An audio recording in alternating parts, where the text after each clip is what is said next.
joining. And so if you don't mind, please in the chat, put your name and the organization that you're representing. We just want to know who you are. And thank you again for being with us. We have a great topic of conversation today and a great group of panelists as well.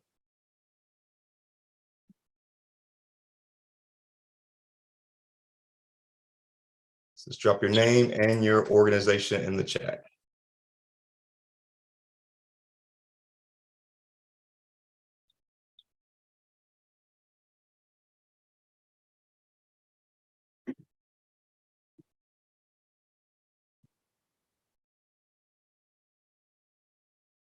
All right, welcome, Robin. Haley, good morning. Thank you all for joining us.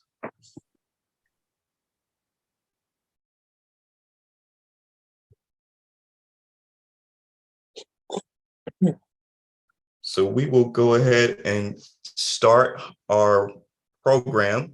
Again, welcome to our front porch conversation on digital equity. We have an amazing panel this morning, or this afternoon rather, to talk about this very important topic, not only in Forsyth County and North Carolina, but across our nation. This is a topic that is very relevant to our community. And so with that, we want to start with just brief introductions of our panelists. I'm going to start with Darlie. You can introduce yourself and the organization you're representing. I am Darlie Dudley. I am full-time employed with the Housing Authority of the City of Winston-Salem as the Community Relations Analyst. I've been with the Housing Authority now for going into my 19th year. I am also a member of Forsyth County Digital Equity, both the steering and planning committees, and I've been with the FCDE. You'll hear me reference been with FCDE for now since 2019. Thank you so much, Cedric. Darlie, thank you for joining us on our front porch. Next, we'll go to Director Taylor.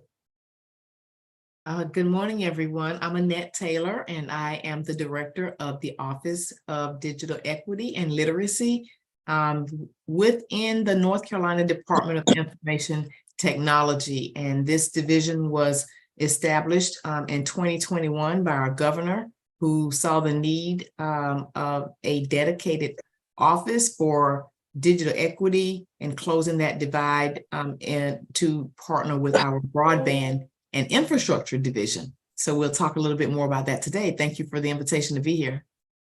Thank you for joining us on our front porch, Director Taylor. And last but certainly not least, Mr. Michael Suggs. Good afternoon. My name is Michael Suggs. I'm president of Gola Community Development Corporation. We're located here in Winston-Salem. We've been in this community for approximately 20 years. When we started, our focus was on affordable housing, workforce development, and healthy living strategies. And as we got more involved, particularly from a standpoint of economic development, we know that digital equity is a part of ensuring that you have economic development. So that's something that we have been focused on, and we're excited about the opportunity to expand this around North Carolina. Thank you. Excellent. Thank you for joining us, Michael. And we will get right into our first segment. And we will start with the question about what is digital equity? Also with that, define digital divide. So what is digital equity? And we're defining digital divide and why is it so important for our community? So the question is, what is digital equity? Also defining the digital divide and why is this so important to our community? And we'll we'll start with Darlie. Oh, okay. Okay, so digital equity. I think if you look, equity for anyone is the value that is placed on a particular subject. In this particular instance, we're referring to digital technology. If you look at our mission with Forsyth County Digital Equity, let me just tell you what that is. At first, we all came together as a collaborative.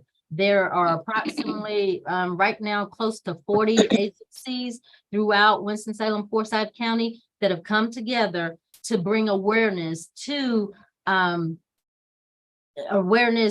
this digital equity issue that is being right now at the forefront of technology and inclusion. We also want to institute change throughout the community by networking, just to try and ensure technology, making it accessible and affordable and relevant to all the Forsyth County residents, and especially those that are in the underserved communities. For me, digital equity means that you are going to ensure that everyone is included and has the best access and availability to devices and technical support, just to be able to meet their individual needs. And if we have to, in order to accomplish any type of mission or any type of digital equity, we first have to admit that to have true digital equity, we're gonna have to acknowledge that the fact is there are areas within the county and more directly within the city that have been left in what we call this digital divide. Or I see the digital divide as an area of separation, where there are whole communities that are 2 blocks from an innovation quarter, or that can't get accessibility. And it's not because of lack of trying and attempt, it's just because the infrastructure and the collaborations have just not come together to make it so. Excellent. Thank you for that, Darlie. We'll go right over to you, Michael. Same question. Okay. Digital divide, digital equity, why is it important? Well, first of all, I agree with everything that Darlie said, and I don't have a whole lot to add to that, but let me just give you a few points that I think are really kind of consistent with what Darlie was talking about when you're talking about equity. Obviously, it's having affordable, robust devices. You got to have digital literacy as well. I mean, so once you get these devices, you got to know how to use them. Quality technical support. So what happens if your system's not working correct, your device is not working correct? And you got to have the apps that support it as well. So I think all those pieces are what can create the equity that we're talking about. But as Darlie has said, I think we have communities where there are a lot of things that are inequitable, so to speak. And this digital piece just adds to that, unfortunately. So that's kind of my definition of what this whole equity piece could mean and will mean. Absolutely. Thank you, Michael. And Director Taylor, from a state level, I know we are said to be first in flight, but also first in digital equity. So can you tell us about why is this issue so important to North Carolina? Yes, thank you, Cedric. Well, it's said that North Carolina is leading the way in digital equity, but we have a lot more to do. And as we go on with this conversation, I'll tell you about some of the statistics that make us look good and then how they make us look bad. So we're not where we need to be, but our textbook Webster dictionary of the digital divide is that gap that my colleagues on the panel have talked about between those who have affordable access, skills, and support to effectively engage online and those who do not. And as we all know, this disproportionately affects people of color, indigenous people, households with low income, people with disability in rural areas, and older Americans, the seniors. There's a senior device gap. There's a homework gap among our K through 12 students. And so I know we're all effectively working towards that. We see digital equity is creating that information technology capacity needed for full participation in our society and in our economy. It's very necessary for civic and cultural participation, employment, lifelong learning, and access to those essential services that Darlie mentioned earlier, like what people need for their own essential ability to thrive in this economy. And so when we think about these populations who are traditionally left behind, we know that we must be very intentional about including them as we plan to achieve digital equity. Absolutely. Thank you so much for that very succinct answer about why this is important to our community and also the state. And so as we transition to our next segment and the next question, what is the current state of digital equity in Forsyth County and also the state of North Carolina? So as we're thinking about that, also talk a little bit about the strategy from a local level and a strategy from a state level. How are we going to solve this problem? What is it that we need to do to close this gap? And this time we'll start with Michael. Well, I will say, first of all, I'm probably going to have to rely on Darlie and Annette to really kind of give you the numbers. So I'll tell you, I'm fairly new to this. One thing I do know is that we're behind as far as where we need to be. And that's been obvious by the fact that we've been given this opportunity to try to bridge this gap, so to speak.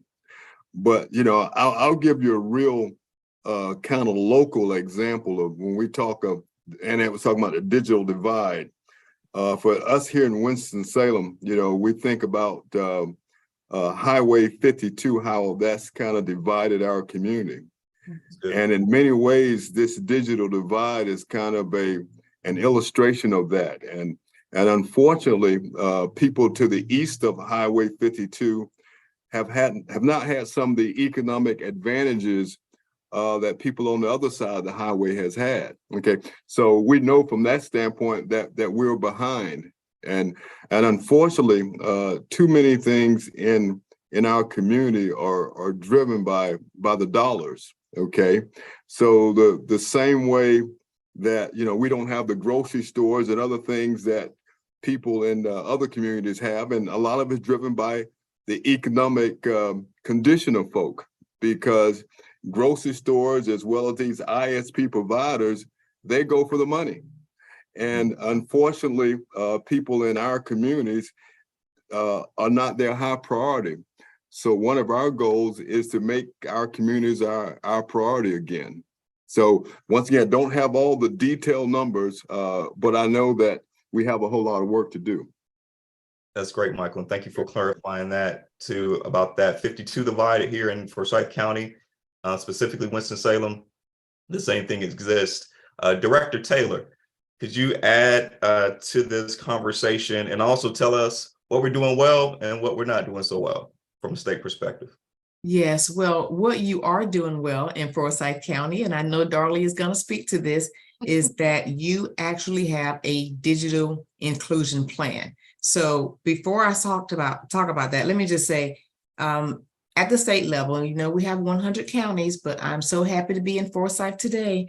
Our office is closing the digital divide by addressing that affordability, digital literacy skills, and access to devices. Our whole division is focused on that access to broadband infrastructure and getting that connectivity availability out there, because it's a chair, in my opinion. I'm using the chair. It's not just the stool, the three-legged stool. The chair is about the availability of internet access. Then the accessibility part we're focused on, and adoption of it. So then, of course, there's being able to afford the internet, getting the internet service itself, getting access to devices, and then those literacy skills. And so we are prioritizing our investments and working with various stakeholders and creating partnerships. So we're working across the state with state agencies. We're investing in programs with them. This is kind of our strategy per se. And then we are, of course, focusing on partnerships. And so we together may talk a little bit more about those partnerships as we go with this conversation. But one of our top priorities and goals is that every county in North Carolina has a digital inclusion plan, okay? And I'm very proud to be on this call with Forsyth to say that Forsyth has one of the best digital inclusion plans in the state. And so you should be very proud of the stakeholders that you all have brought together to make sure that in the next few years, you can get all of your citizens connected. But we know, as Michael was saying earlier, digital equity, he's new to it. A lot of us are new to the term, but it's been going on for a while because we've recognized the gaps for many years. this term digital equity has come about because there is so much more investments now. Now we're actually able to pour funding from the federal government into a strategy to get people connected, get people access to affordable internet, and then make sure people have the skills to be able to use online resources safely and have the right type of devices. And so we're investing in digital inclusion across the state. We know that there are 40 counties in North Carolina that have a digital inclusion plan. As we think about this current state of digital equity that you're referring to, you asked me about the state. When we think about affordability, that's another thing. Many people just cannot afford having the internet. What we know is that 1.3 million people in North Carolina actually qualify for that affordable connectivity program we're talking about. There is a subsidy, there is a benefit program that people can get up to $30 a month on their internet service, okay? Because currently the average cost of internet is $60 a month. People in remote areas are paying more than that. And so $60 a month, 2% of your annual household income, that is really what we're recognizing. We're seeing based on survey data that there are 1.7 million households in North Carolina that are actually eligible for that affordable connectivity program. And we're working really hard at the state to get the word out. And we need all people to help us understand, help people get access to that and help them get enrolled. So this is a group of people here on this panel that are a very big part of pushing that effort and helping to sustain those funds. So I wanted to share that in North Carolina, we have 767,000 households that are actually utilizing the Affordable Connectivity Program and benefiting from that subsidy, where they are getting internet service for $30 a month, or maybe possibly for free, but a lower discount than usual. And so we also know that 430,000 households do not have access to a laptop or a desktop device in their house. And we believe that it's important to have that type of device in order to be able to thrive, meaning access to remote work. We have a remote work gap. And so in North Carolina, what we have heard, and based on a new report that is out by the National Skills Coalition, that 91% of jobs in North Carolina require some digital skills. Not all, but most of them require you to be able to use a computer to understand how to function on that job, to be able to access telehealth. You got to have a computer. You can do some, but you got to understand how to do it. Okay, to access that telemedicine. You know, if you want to know how to get onto your MyChart, most all of the hospitals are now using a MyChart for you to be able to access your medical record. But if you want to have a one-on-one conversation and you can't get into a doctor's appointment, that's called telemedicine, telehealth. And so there's a segment of our population who are not able to do that. We could improve the quality of life if more people could actually be able to do that. And so what we see as the current state of digital equity is getting households with devices. We're going to work on creating a strategy so that the state can invest $15 million of our ARPA funds, American Rescue Plan funds, in a device strategy to help people get access to devices. They're needed everywhere, but part of the strategy is understanding where the need is, like who needs them. It's not just seniors, it's not just students in K through 12. You know, what segment of the low income population and where? This is a big state. Is it just rural? Is it urban areas, urban centers? Where do we go with that? How do we do it? And how do we do it right? Because we want to make sure we implement and execute on the right strategy for our citizens who are disconnected. And so with that, I'll kind of end my comments and pass it over to Darlie. Okay. Great, Annette. And I won't go over the state statistics. I'm glad that Annette was able to cover that for us. But in listening and piggybacking, going back a little bit to what Michael was saying about the components for the digital inclusion in our area, we came up and there's one additional thing that everyone seems to forget, that there's also has to be some engagement and cultivation of the individual and community prosperity in order for there to be sustainability and the economic development that was mentioned. I think some of the challenges that we are seeing currently, in addition to what Annette was mentioning with affordability and knowledge, is trust. Building trust in the communities. I know in the communities that I serve, and the Housing Authority being the largest landlord in Winston-Salem, Forsyth County, trust is the main thing. We have to go ahead and we have to somehow try to incorporate the voices of the folks that are in the communities who don't seem to be approachable to our leaders until it's time for an election. or something tragic happens, then the spotlight shines on those communities. And that is always what we try to, especially in the Housing Authority and with Forsyth County Digital Equity, we try to stay away from. We try to not have our communities stigmatized, even though they have been left in that digital divide. We still want you to come and listen to the voices whenever we're asking for this money to be put into the communities, but we also want the monies to come in, not with the ideas that are coming from folks outside, but that are going to truly, if your money is going to truly help the community, you have to listen to the voices that come from the people that are within. And those folks are, again, it's hard for me to imagine. I can come to my office and I can get on the internet fine, but I can walk just next door and high-rise building that services about 200 residents. And I can't get on the internet, not with a hotspot. No, I cannot get on. And that for me is just unfathomable. In order right now, I think digital equity is trending in North Carolina. It's trending throughout the nation. That's the hot topic. We all know.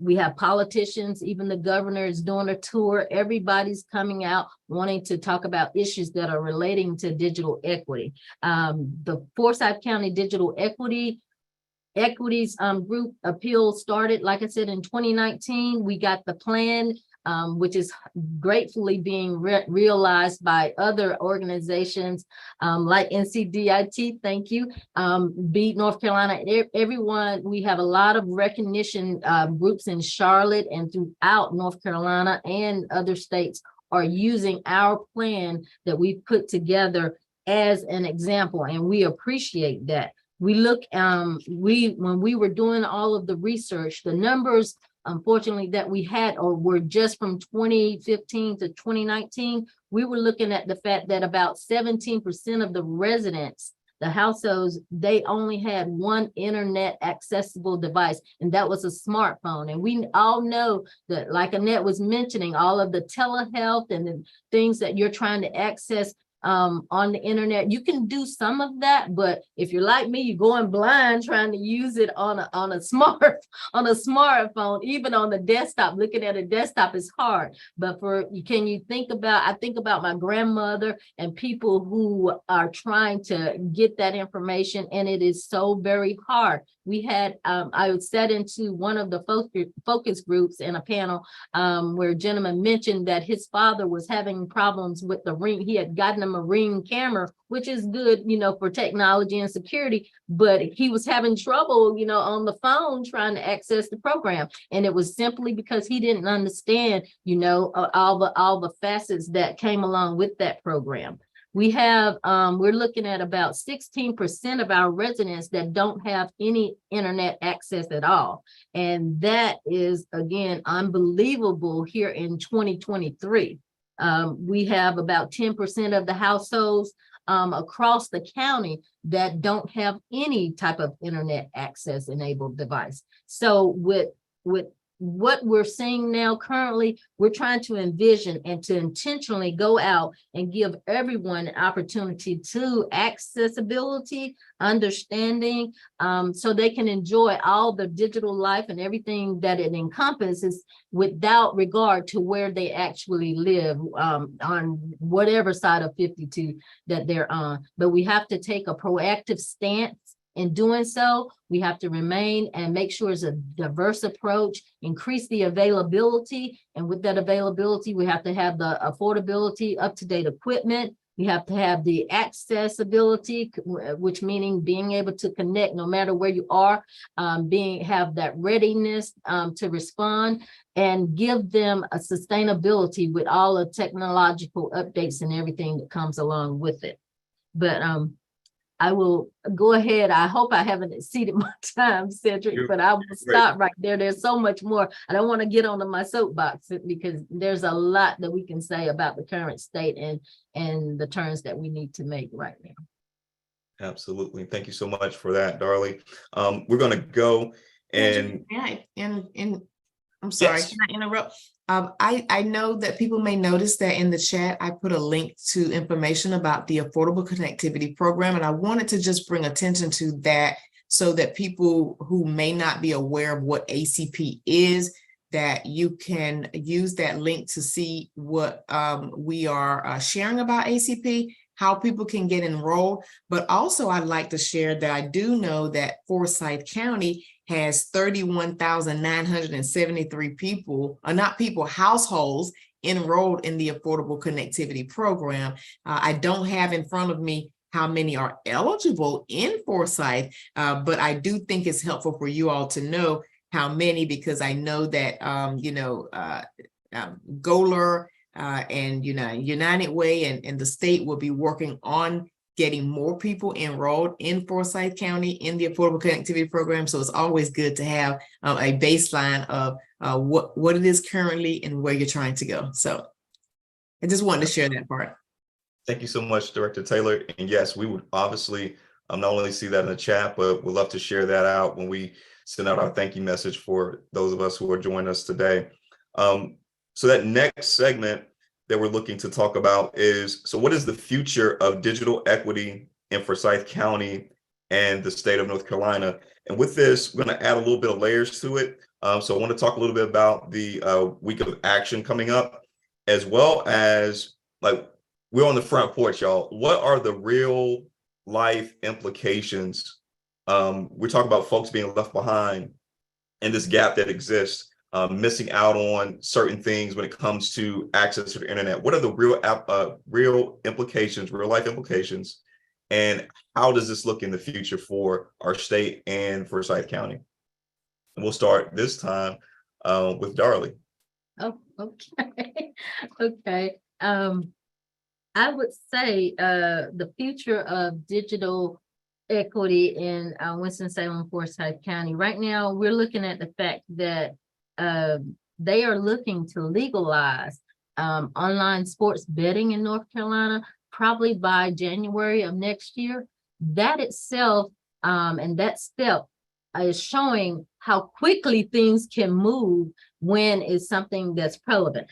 And with digital technology and bringing our folks, trying to get in and make these communities thrive and feel inclusive and have access, participation, and being able to be contributors to a valued society, I think we have to, continue to network, continue to collaborate, have webinars and discussions like this front porch discussion that we're having, and just get out there. I'll get out there and just make sure people are kept informed. Folks don't know what they don't know. And I think that is the biggest problem. You can have someone who's happy and thinking they have the latest and greatest, but if they don't know that there's a new something that's right there on the horizon, then again, they're going to continue to be left behind. So for us to be successful, right now with Forsyth County Digital Equity, with the $2 million grant that ARPA grant that we received from the city of Winston-Salem, we are trying to get out about 1,250 devices into the hands of our residents. And we're trying to do this before the end of this year. So in order to do that, though, we've had to pivot and try and Martha Ullman with Wake Forest University, she always says that we're building the plane as we're flying it. So we are having to continue to add people on, not just the steering committee or the planning committee, but we're having to add on bring on digital navigators. We're trying to partner with groups like Camden Institute to get the training to those digital navigators to go ahead and get the devices into the hands of folks. We're trying to make sure our partners are up to date and helping us in participating in getting folks in to fill positions that we need for, like the digital navigator positions and other positions that are going along with the project. We have to make sure that we have the latest, greatest updates on software availability. We're going through, and right now we're even with Forsyth Digital Equity being new, we're rebranding. We're already in the rebranding and remarketing stages. And for that, we've engaged a local company, Elephant in the Room. We're talking about them. The affordable connectivity programs that Annette mentioned, we're trying to make folks aware of those programs. But what we want the providers to know is that a lot of those programs with the housing authority, we got folks signed up on those programs so that students could connect during the pandemic. But at the end of those programs, what's happening is that those $30 payments are going to be increasing, and our families can't afford that. So we need to have something that is long-term and sustainable for our folks. And of course, the main thing in keeping any type of program going, whether it's digital equity or what, is funding. So we're trying to tap into funding sources, additional grants that are going to make this project a sustainable project. We are looking for places like the Centers for Digital Equity, WinstonNet, Goodwill,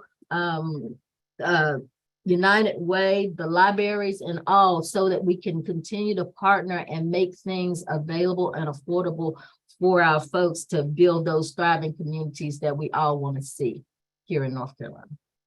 Absolutely. Thank you so much, Darlie. I'm going to You're jump over to you, Michael. I want to layer in terms of looking at the future, but Goler, I know, has a focus on being not only a CDC, but has a faith-based component. Why is the faith-based organization involved in digital equity? Can you layer that in to your comment as well?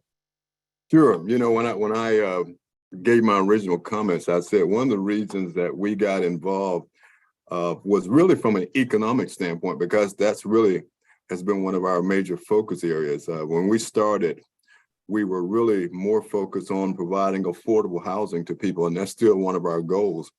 But one of the things that we found was that people were having a problem affording our affordable housing, okay? Which basically means that people were not in the occupations that they needed to be in order to live the affordable life.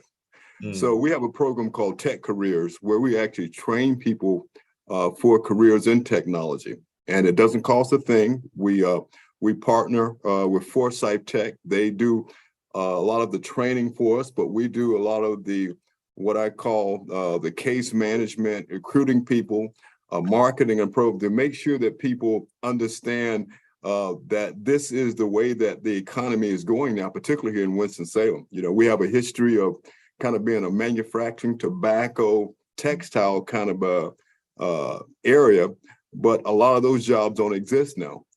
But if you listen to the newspaper as far as what the new jobs that are coming, and interesting that Ms. Taylor was saying that I think 91% of the jobs require some kind of technology. So that tells you kind of what the future holds, so to speak. So if you're not prepared for this, you're not going to be in a good place. Unfortunately, what has happened is that, so many things are driven by economics. Darley mentioned the sports gambling thing. It's all about the money. I mean, the state has figured that they're going to get some of this money too. Okay, so that's why that happened. And so what we're trying to do is to make sure that whether these new jobs that are coming, matter of fact, I think Greensboro, Forsyth County has probably one of the most, I would say, the bigger jobs that are being happening, whether it's being companies that are doing these batteries or these new cars or aeronautics, all that is some form of technology. So if we don't get involved and have our people prepared, there's going to be perpetual kind of poverty in our areas. So that's one of the reasons that we've got involved. And once again, education is key.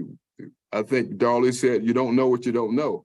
I will tell you, probably 6 months ago, I didn't know about all these subsidies that the federal government had, as far as $30 on your cable bill, $100 toward a device. And I kind of think I know most stuff going on around here. Okay, so I'm thinking is that if I don't know about it, I know that a lot of our other citizens don't know about it.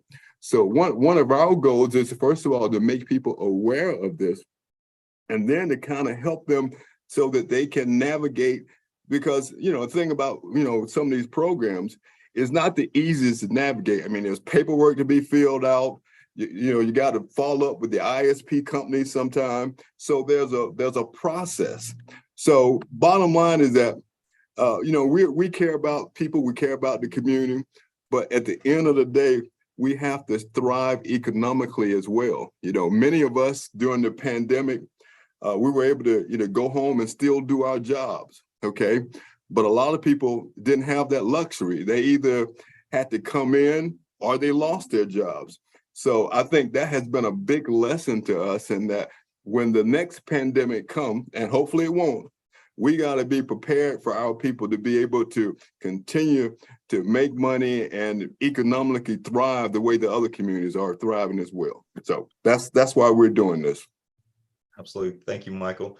And so there's a colloquial term that we use. So Director Taylor, take us to church. Tell us about the future of digital equity in our state.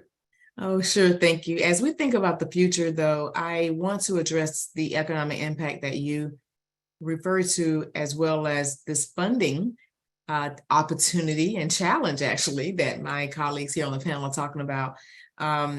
We know that North Carolina is a place that is deemed as the best state to live in the country. It's received all type of top awards for being the best place to live, the best place to work, the best place to be educated. All the great universities and school systems are here. It's a great place to retire. We have the mountains and we have the coast. We have the triangle. We have the Piedmont. It's just a great place to go to a basketball game, football game. And it's a great place to start a business. Have y'all seen all of these statistics out there that just keep coming from the various magazines and the folks who are doing all of these surveys about North Carolina?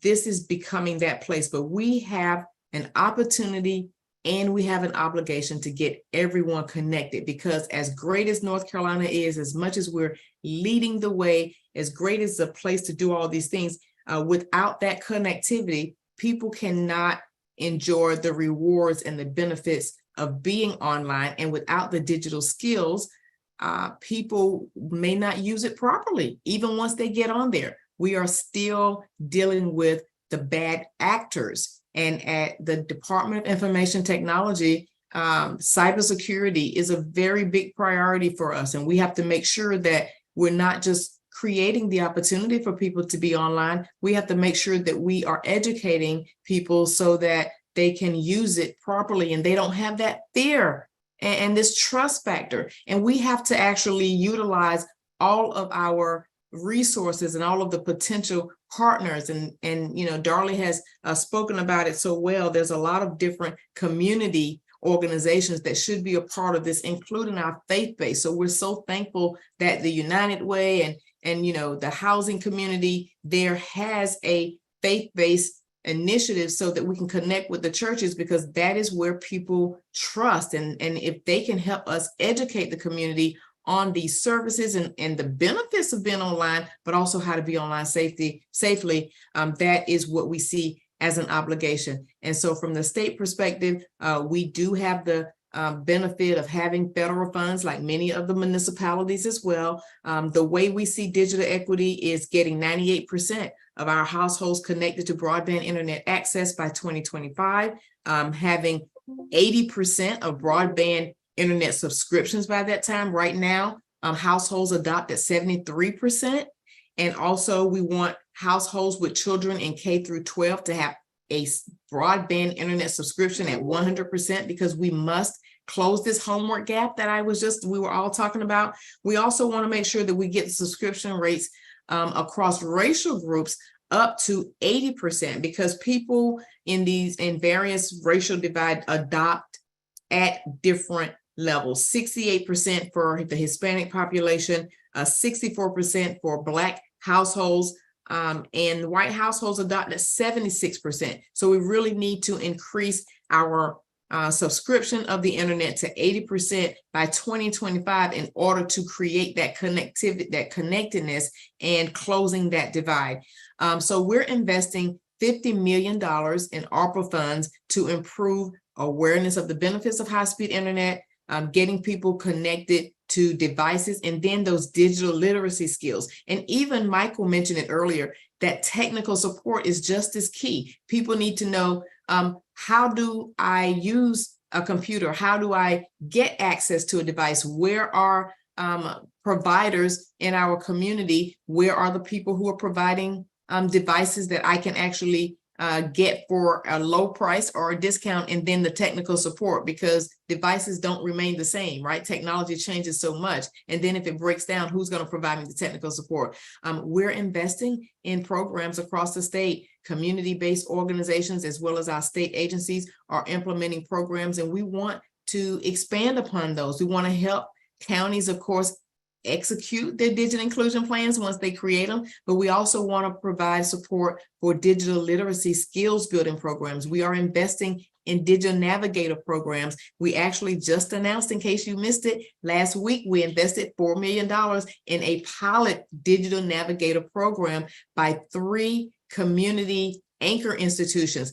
Our community college system, which is very key in this this digital equity ecosystem. Our cooperative extension, you can't leave those out. They have a very impressive digital navigator program that they are enhancing and improving. And then, of course, our library system. Everybody trusts and believes in the library. They are very significant in this program and in this digital equity equation. And so our libraries is a place that everyone can go to. Folks who are starting over, people who are starting over in the jobs, and then they don't have jobs, they can go to the library. The library welcomes everyone. Folks who are returning citizens, they can go to the library, get a card, and it would be a very critical place to starting over. But we want to help the faith-based community. We want to make sure that they are set up. So if they want to create community centers or get their folks to the community centers, we want to be able to invest in that.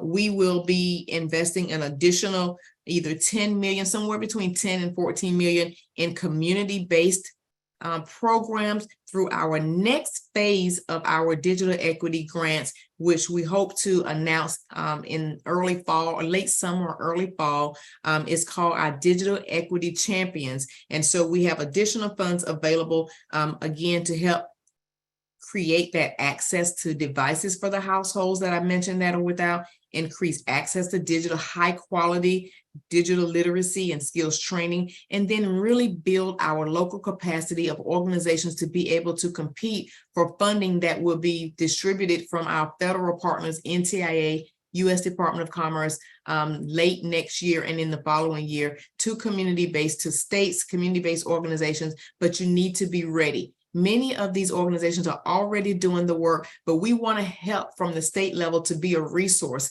and position you to be even greater. And so I'll kind of pause with that as you move to your next phase of Q&A, because I can probably do a better job of answering questions than I am describing what we're doing. Thank you so much, Cedric. Absolutely. Thank you so much, Director Taylor. And those are just excellent information that you shared. And we're so excited that North Carolina is leading the way in a lot of these efforts. And so right now, we just want to take a little bit of time for question and answer. And so if you have a question, please feel free to drop that in the chat at this time. If you have a question regarding digital equity or just some of the things that you've heard today in regards to how it affects our community here in Forsyth County and from a state level as well.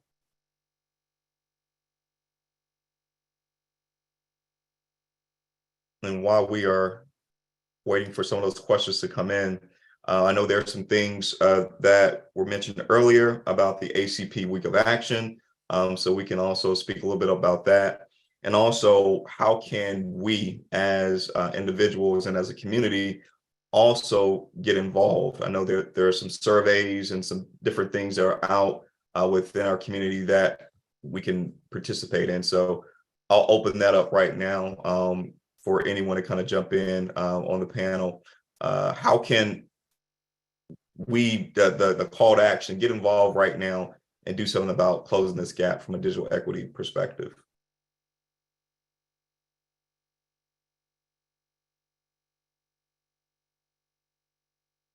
I'll give my colleagues on the panel a chance to respond as well, but you'll notice that I'm putting some links in the chat with information about what we're doing at the state, so you can be a little more familiar with the type of programs that we are supporting. And it'll just really give you a sense of the type of things we're looking for as we identify organizations who are doing similar work and who would be eligible for our next phase of grants, which again will be open to community-based organizations, because our first phase did go to state agencies who have programs that we could build upon, expand upon. And the next thing I'll put in the chat is a link to our digital equity survey. We need to know where the need is.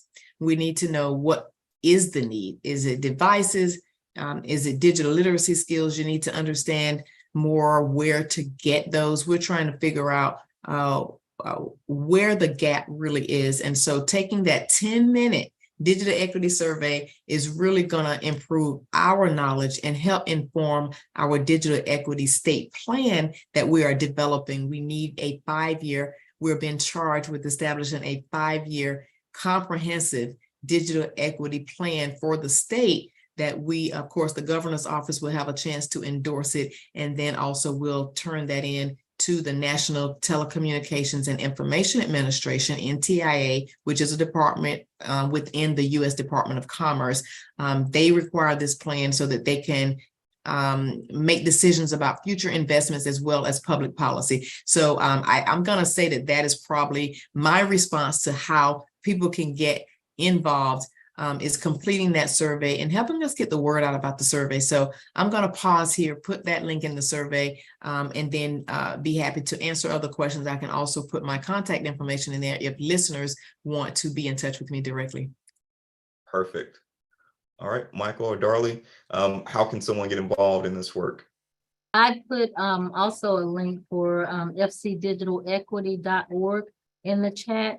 If you want to visit that link and take a look at our plan, what we asked of our stakeholders that are in FCDE is that tell folks about what's going on with digital equity. Word of mouth spreads, like we all know, like fire.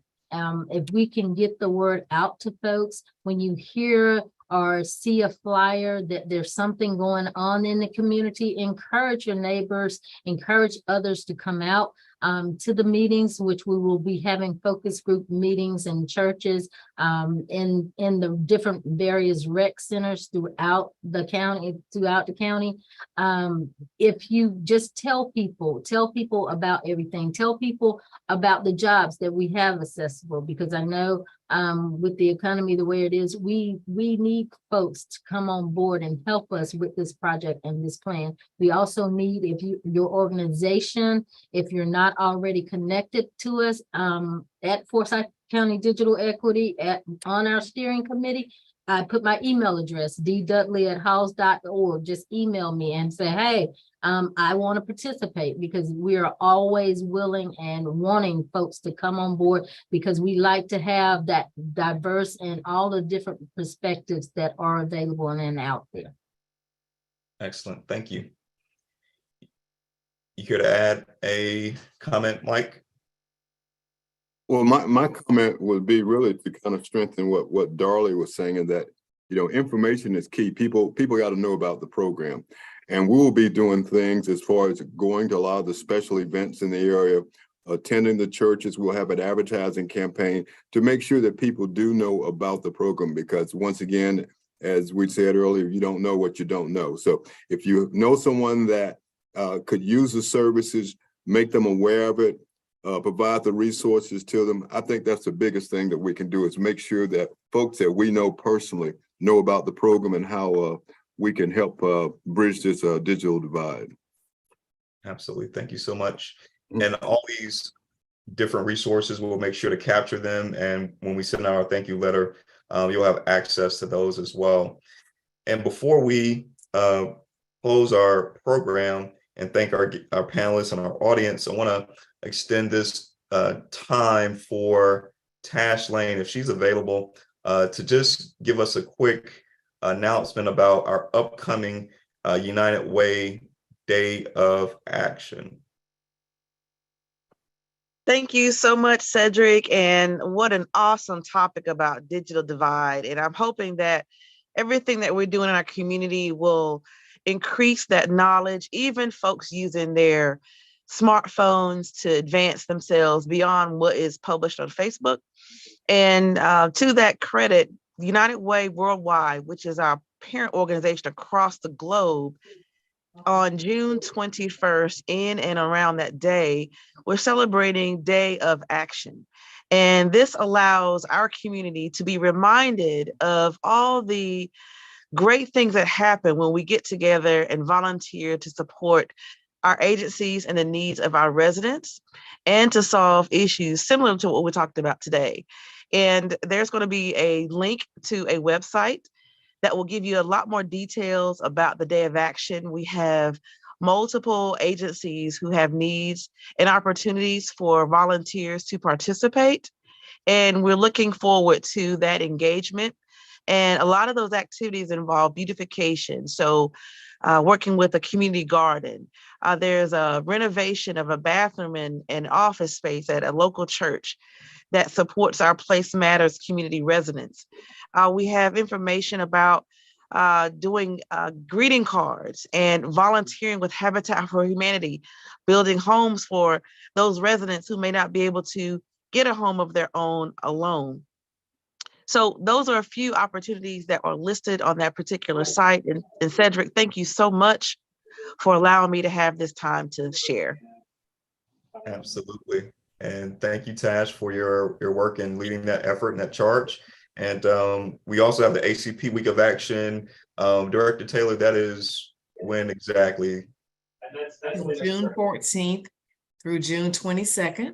It's coming up really fast. So I know many organizations like you all, United Way, or maybe GOLR or the Housing Authority is looking to create programs. You may already have some programs. So if anyone is doing any type of ACP Day of Action or Week of Action, please put that in the chat, because we would like to connect to those programs, or connect those programs and somehow be involved. It's really all about getting people enrolled and creating awareness of ACP. Absolutely. Thank you so much. The Day of Action that she mentioned, if she can populate that in the chat with the link to how we can connect to that. Thank you so much for sharing that. Fantastic. So thank you from United Way, Mr. Michael Suggs, Mrs. Darlie Dudley, Director Annette Taylor, for being on our front porch. It has been a great conversation, one that I'm sure that will continue to percolate throughout the rest of today, and also as we celebrate our week of action, or ACP week of action, coming up. And so if you have any questions, or if you think about any ways to connect with this work, please feel free to utilize the information that was shared today. Thank you again for being a part of this front porch conversation. We look forward to seeing you on our front porch in the next few months. Take care and have a great day, everybody. Thanks for having us, Cedric.